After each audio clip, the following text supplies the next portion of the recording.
Ignition sequence starts. 6, 5, 4, 3, 2, 1, 0. Liftoff. We have a liftoff.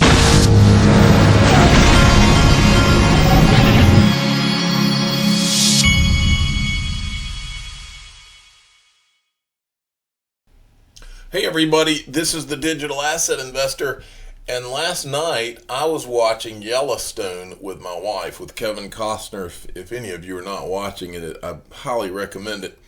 I believe it's Showtime, maybe. But my 8-year-old apparently has inherited his dad's stubborn streak, because he got mad because we had the gall to tell him to either turn his iPad down or get out of the room. And so he, for the first time, he decided he was going to sneak to bed without telling either one of us good night or being tucked in.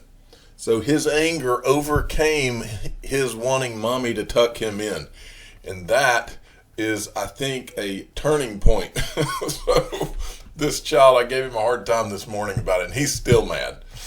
He couldn't believe we would have the gall to tell him to turn it down so that we could watch an adult show. Okay, I'm going to start this video because some of you, especially you new people out there, if you haven't seen some of what I'm going to show you, I'm going to open your eyes, because everything that you see I'll say it this way, what you see in the narrative that you see in the traditional financial media, it's got a purpose, but what's the real story is different from what their story is. The overall story is correct, and that is that digital assets are becoming a part of the entire world's financial system, and they're mentioning Bitcoin and talking about that mainly is okay because it's helping, ultimately it's bringing money into the system, but they're not being completely genuine on a lot of things. So I'm going to show you what the real deal Holyfield is, as we say in Georgia. That being a saying from Holyfield, I believe that was Holyfield, Evander Holyfield, the boxer's, I think that was his slogan or something, real deal Holyfield. Anyway, here, I'm going to start with this quote by Wayne Dyer. In mathematics, two angles that are set, somebody always calls me when I start my show. In mathematics, two angles that are said to coincide fit together perfectly. The word coincidence does not describe luck or mistakes. It describes which fits together perfectly. Let me say that again. In mathematics, two angles that are said to coincide fit together perfectly. The word coincidence does not describe luck or mistakes. It describes that which fits together perfectly. I am going to show you that which fits together perfectly in this video. All right, let's start here though. XRP Bart sent me this. CZ Binance, the CEO of Binance, retweeted this. I have no idea who this Trevon James is or whether this is an accurate tweet here, but the fact that CZ Binance retweeted, I was going to show it to you. It says, breaking news, Morgan Stanley rumored to bet on Bitcoin in a $150 billion investment arm, which is their investment arm. So we shall see if that's actually true. The other thing you need to know is that we have ourselves an XRP that is surging over 60 cents. The market, I was rolling over in bed a few times last night or yesterday evening. The market was really taking off. I've been around long enough to where I don't watch it the way I used to watch it. I'm not as addicted to rolling over as I used to be, because I know what's coming. I know what's here. And so I'm not as giddy, I guess is the word, about rolling over and look at the price as I used to be, but I do look at it because I am human. Okay. Now, I want to show you, this is the traditional financial media narrative. The narrative is that BNY Mellon is creating custody for digital assets. That's true. But the way that they tell you is Bitcoin is coming to America's oldest bank. That's the narrative that they put out there. Here's what it sounds like. We have some news just out, back to the Bitcoin topic. It's like you can't get away from it. A big bank is now adopting crypto. Bank of New York Mellon will hold and transfer and issue Bitcoin and other cryptocurrencies on behalf of its asset management clients. Now, the bank planned to eventually treat digital currencies, it says, like any other asset. So more adoption coming in some form here from BNY Mellon just now. Becky? That's interesting. You know, in time, they say they'll do that. They say in time, they'll allow the digital assets to pass through some of the same plumbing used by the manager's other more traditional holdings. But for now, they're not going to do that. I guess keep it separate, see how it works, and then they'll make those decisions. At some point, the quote journalists in financial news media decided they were either going to be told what to talk about or they were going to stop actually doing what's called journalism and looking into things, one or both of those things. But these guys talk about rubbing just on the surface and never questioning anything or looking into anything. I'm going to show you what they are either too lazy or too paid to show you, okay, or both. This is what the real story is. What I'm showing you here, and I went through and found old tweets, found different things, and I'll give some credit here to this guy, Ghost Number One, and I love his, I'm pretty sure that's who I think it is. That's Morrissey. When I was growing up, my brother was a Morrissey the Smiths fanatic. It's a band, okay? The Smiths was a band, now it's just Morrissey, but Morrissey was the lead singer of the Smiths. They're from Manchester, and every day going to school, I had to listen to the Smiths because I couldn't drive. And so what happens when you listen to anything for long enough, you become a fan. So I'm a fan of the Smiths and Morrissey, and that's what I found was interesting about his handle. But he's the one that provided a couple of things in here. He had tweeted them out a while back.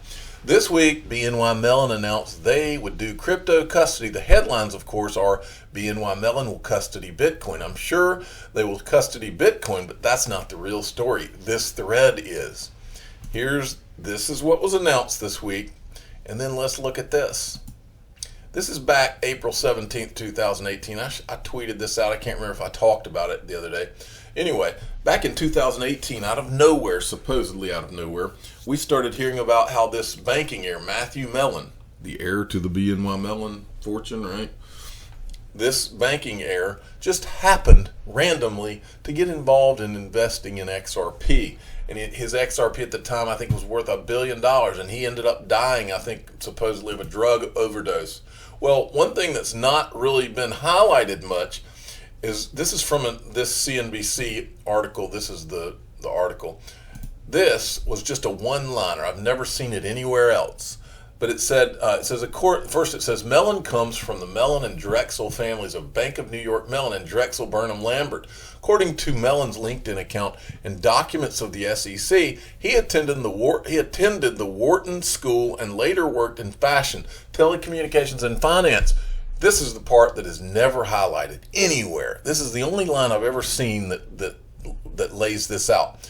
Most recently, as an advisor, which they spelled wrong, for the digital currency company Ripple Labs. So, and then the story goes on that he lost, that his private keys it was only kept by him, and then it was lost, and so basically $1 billion was lost, which I don't believe, because there's another article I read one time where it said he had hard wallets spread across the country, and if he took that kind of time, then he also had private keys that he put in places that not just for himself. I mean, that doesn't make any sense. I've never believed that was lost. Okay, but that's not all we're talking about here. So my point is that this guy could easily have been the entree into BNY Mellon, but it doesn't stop there. All the coincidences don't stop there. What you're looking at is Polysign, the most secretive custody, back-end custody company in the world. Silicon Valley meets Wall Street. Polysign, okay, these are the people on Polysign. You just happen to have Tim Keeney, who's a BNY Mellon guy. And then you also happen to have two of the creators of the XRP ledger, David Schwartz and Arthur Brito, and Antoinette O'Gorman, who also used to be the CCO at Ripple Labs. So obviously BNY Mellon and Ripple are involved in PolySign. And then, so here's the, let me make sure I didn't skip anything. So you got that, and then you got this. Here's Tim Keeney, vice chairman. And then you had this guy, James Malgieri, I guess is how you say that, executive vice president, BNY Mellon. He's basically like a retired guy. And now he pops up on a document. Let me see if I can find. These threads, doing these threads is always complicated. I always get confused about how to find what. Let's just go down. Here we go. Let me see if I'm in the right place. Oh, the people are finding other stuff. Look at this.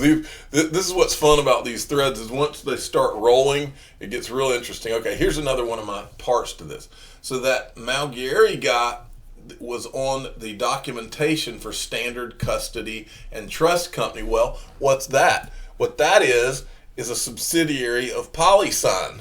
Okay, so I'm going to have to go back through this thread and find what some of these people said. Now let's look at this. This is a document from 2016 from BNY Mellon, modernization of payments and collections. And then we have, and you'll see BNY Mellon, this was information classification, confidential back in 2016, opening the door to potential disruptors who promise better client experience. Ripple, and by the way, Ripple is a partner with Earthport too, which was bought by Visa. Okay, and then you got this R3. We know that SBI Holdings, which is the largest outside shareholder in Ripple and in R3. So R3 just happens to be on this document. Ripple Labs, opportunity to optimize cross-border payments, and then they've got they did a Ripple proof of concept. They did all of this. I mean, you couldn't make this stuff up if you wanted to. Then they've got this in the same document. They've got literal diagrams showing how it would all work. Now let me see. I don't want to miss anything. I'm going to get to some of those things in a little bit. Okay, so that's the gist of the thread. I'm going to go back to that. Here's the actual document. This is the document, the BNY Mellon document, so you can see it is an actual document that they had from 2016, a modernization of payments and collections. And then we get to this, okay? We're still talking about coincidences and how, yeah, are there coincidences? I don't know. Uber CEO, and this is back to that same traditional financial media narrative. Now they're talking about Uber. Uber CEO says we're going to look at cryptocurrency and or Bitcoin as a form of payment if there's a demand. Well, they're literally trying to, or this person on this Twitter feed is trying to, everybody's trying to guide it in the direction and make it look like it's all about Bitcoin. It's not about Bitcoin because Bitcoin's too slow. There's a reason Bitcoin is not being used in payments and never will be unless it's on the XRP ledger, period. And that goes for Dogcoin that everybody's talking about too. Dogcoin, the only way Dogcoin is going to have any utility is by running through the XRP ledger. Okay, but even then, they haven't been building anything. Ripple's been building things for 8 years. There is no developer community around Dogcoin. If there is, it's just getting ramped back up because the price went up recently. It's a joke. Always has been a joke. But back to this. So here's the Uber CEO.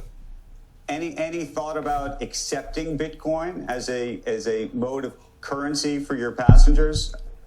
Yeah, listen, just like we accept all kinds of local currency, we are going to look at cryptocurrency and or Bitcoin in terms of currency to transact. That's good for business. That's good for our riders and our eaters. So that we'll certainly look at. And if there's a benefit there, if there's a need there, we'll do it. We're just not going to do it as part of a promotion.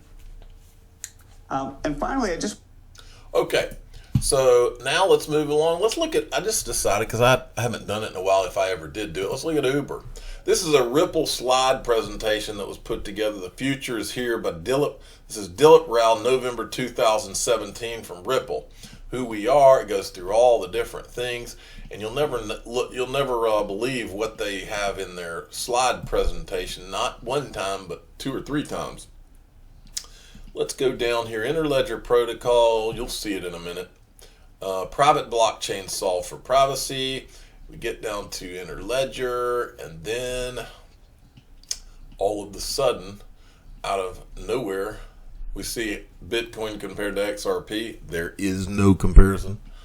Then we get down to the global payments opportunity. And when you get to the global payments opportunity, look, poor experience causes attrition. That's the Uber logo, isn't it? And then as we go down, no single experience to move money globally. And they're talking about Uber, and there's Amazon on the slide. And I think there may be one more Uber slide. It says our solution. And as we go down, it talks about real-time trackable global payments with no failures. And it talks about a network with rules and governance, XRP for the liquidity. And then here's one more slide. One interface for payments across any network. Amazon, Uber, Ripple. See this? You see what we're talking about here? Okay, now, but that's not it. Watch this. This is from Roses on the Moon. This is a video montage of Ripple and Uber. Amazon has to figure out how to disperse funds to vendors in 185 countries. Amazon only does disbursements in 19 currencies, which in and of itself is a huge effort for them. That means tons of integrations into different banks. That means employing literally hundreds of people within Amazon to work on payments. That's true. We've talked to people in Uber. We've talked to people in Airbnb. These are not payments companies. New companies like Amazon and Uber need a seamless global experience. They don't want to integrate with a new API or 3 different mobile payment companies in every country that they want to communicate with. They need fast payments. Is that we did a lot of research in terms of what was broken with the financial system and the payment system, and we went out and visited with Uber and Airbnb and Google and the others. And what I realized is that these firms, we think of them as tech firms, but a large part of what they do and the value they provide are payment. Amazon, for example, has 206 different payment connections to facilitate merchant payouts for their platform. And so, they're pushing innovation. And I don't think that they should be in the payment business. I think that they should use, other technologies instead of, and focusing on what they're really good at. And so, their role right now has been to push innovation. And I think that's a good thing. But in the future, we're hoping that there's other solutions like the ones Ripple provides so that they don't have to get in that business. The way that these companies move money today is essentially they become their own payment company. And they're out there integrating as depicted on this picture, hundreds of systems around the world. Amazon, 200 people in Seattle just working on payments. Uber, again, hundreds of people working on payments. And, our vision is, well, why don't you focus on transportation or connecting hosts and guests and integrate, a standard API that allow you to access the world in terms of cross-border payments. And this is a vision that we've been working on for the last 5 years. We want to bring this together in the next year to enable corporates to move money across our ecosystem. Okay, so I decided just for kicks that I wanted to go to Uber's leadership page on their website. This is the guy that was in that interview, the CEO. But nothing really jumped out at me except for one.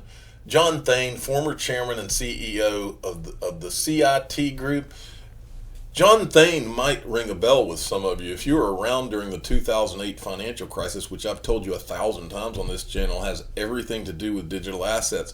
John Thain was the CEO of Merrill Lynch when it all went down. And if you remember, John Thain, and there's several documentaries and movies that you can go and watch about basically this John Thain guy. He basically presided over the Merrill Lynch about collapsing in the financial crisis, and then he got some huge payment to leave afterwards, and that was a big controversy back then. But something that I didn't know, he disappeared after that, more or less. But something, and then if you remember, Merrill Lynch was bought by Bank of America, okay? And it was more or less, they stepped up to bail them out, more or less. But what I didn't realize about John Thain, I had not even followed him since then. He's an American businessman, investment banker, and the former chair and CEO of the CIT Group. Well, that jumped off the page at me. Let me go post Merrill Lynch. It says, on the evening of February 7th, 2010, Reuters reported that CIT Group had announced that it was hiring Thain to replace interim CEO Peter Torbin immediately. So in other words, John Thain goes to CIT Group. Well, CIT Group's familiar to me because Stuart Alderoty, who's Ripple's general counsel, was also the general counsel at CIT Group before he went to Ripple. It also jumps out at me because the way that this all unfolded is, remember John Thain is an ex-Goldman Sachs guy. Steve Mnuchin, Goldman Sachs, a lot of these guys are Goldman Sachs. But what you're looking at is One West Bank, a picture. This guy is Brian Brooks, who has been the head of the OCC. He took the position as an interim guy after Joseph Otting. These guys were the right and left-hand men of Steve Mnuchin at One West Bank. What's One West Bank? After the financial crisis, one of the major banks that almost caused the collapse of the whole global economy was IndyMac Bank. Well, IndyMac Bank, guess who took that over? Probably bought it for pennies on the dollar, Steve Mnuchin. He renamed it One West Bank. He eventually sold it to, drumroll, CIT Group. He got on the board of directors. That board of directors eventually got Stuart Alderoty, hired Stuart Alderoty as the general counsel. Steve Mnuchin goes to the Treasury. Stuart Alderoty goes to Ripple. Brian Brooks goes to Coinbase, then goes to OCC. He goes to OCC while Brian Brooks goes to Coinbase. Then he comes from Coinbase to OCC and he leaves. I don't know where. It'd be interesting to look up where Joseph Otting is now. Now, what else does Uber have to do with Ripple? Well, I decided to look and see how many employees at Ripple I could find who used to work at Uber. Senior data scientist Shay Wang, Ripple. Senior data scientist, Uber. 2 years in data scientist, driver growth, new mobility. Also, Allison Crawford. She's global head of diversity and inclusion. Uber, head of partnerships and communities. Next, Lucy Zhu, technical writer at Ripple. Uber, 2 years, 10 months, technical writer. Juan Castillo, IT engineering, Ripple, was with Lyft and Square and Uber. Elizabeth Robles, recruiting. They literally took the technical recruiting coordinator from Uber. Ankit Modi, staff software engineer, senior software engineer at Uber. Wonder why they need all those Uber guys. And then one of the more interesting things is this clip from Brad Garlinghouse on how he was told about Ripple and how he eventually became the CEO of Ripple. Ended up kicking off the process for Ripple. Yeah, it's kind of amazing. Yeah, it's kind of a colorful story, and so you'll maybe find it interesting. Yeah. I had left Hightail, I had time on my hands, and so I decided I would be an Uber driver. I thought that would be fun.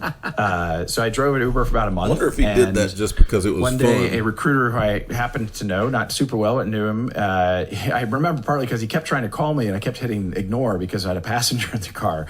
Anyway, I finally spoke to him, and he says, have you heard of Ripple? And I lied, and I said yes, but tell me what it does again. Anyway, so he describes what Ripple is trying to do in the kind of internet of value and payments. And the honest reaction, I said, look, super interesting. I'm not your guy. I'll give you some names from PayPal or Visa. My sense is that's kind of more up the alley of what you're looking for. And in what he said, which I think is somewhat true, is that Chris Larson is one of the co-founders of Ripple. He's like, no, he's really looking for someone, if you want to change an industry, it's easier to do it a little bit from the outside perspective. Okay, so there you have that. Okay, I want to make you aware, Bitcoin.com, they released the interview that they did with Gene Simmons. I haven't listened to it yet. I just wanted to make you aware. And then Rob Licker sent me this. Deutsche Bank quietly plans to offer crypto custody. All right, so now here's the huge mega banks that we have heard really in the last 2 weeks. We've got Goldman Sachs is going to offer custody, JP Morgan, Citigroup, BNY Mellon, and here's Deutsche Bank. Those are just the ones that have announced. Don't think for a minute that it's not all of the rest of them, because as I've told you for over 2 years, it's not some of traditional finance that's coming to digital assets, it's all. And we're talking about all of the money. Okay, and here's where they got that from. This is a World Economic Forum report. It says it right here. Deutsche Bank aims to develop a fully integrated custody platform for institutional clients and their digital assets. I'm the digital asset investor. I'm not an investment advisor. This is for entertainment purposes only. Please subscribe, hit the like button, and tell your friends and family that the word coincidence does not describe luck or mistakes. It describes that which fits together perfectly. Thanks for listening.